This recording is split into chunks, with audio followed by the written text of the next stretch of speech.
আমার বক্তব্য কিন্তু শেষ করতে দিল না। বক্তব্যের মাঝখানে একটা কি হয়ে গেল?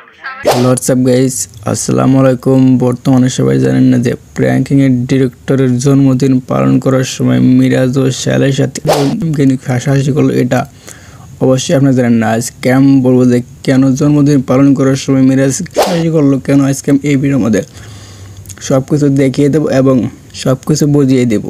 তার আগে দয়া করে চ্যানেলটা সাবস্ক্রাইব করে দেবেন আর ভিডিওটা প্রথম থেকে শেষ পর্যন্ত অবশ্যই দেখবেন, তাহলে আপনারা একদম ক্লিয়ারলি বুঝতে পারবেন যে মিরাজ ও শ্যালের সাথে কেন এত হাসাহাসি করলো। তাহলে ভিডিওর মধ্যে চোখ রাখুন।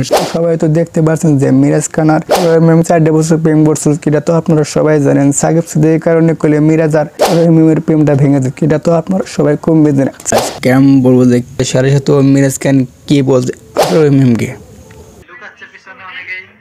ঠিক আছে, আপনি তো আমার নিশের মধ্যে ডিস্টার্ব করলেন, বক্তব্যের মধ্যে। আমি তো তাহলে আপনারা কি বুঝতে পারলেন এটা অবশ্যই আপনারা কমেন্ট বক্সে জানিয়ে দেবেন। সবাই তো দেখতে পেলেন এবং সব কিছু বুঝতে পারলেন, যা আপনাদের মতামত এটাই আপনারা কমেন্ট বক্সে জানিয়ে দেবেন। বাই দ্য ওয়ে, যদি ভিডিওটা ভালো লাগে অবশ্যই লাইক কমেন্ট শেয়ার করে চ্যানেলটা সাবস্ক্রাইব করে পাশে থাকবেন। সবাই তো দেখতে পেলাম যে কেন এত সাহায্য করলো, এটা তো আপনারা একদম ক্লিয়ারলি দেখতে পারেন এবং সব কিছু বুঝতে পারলেন।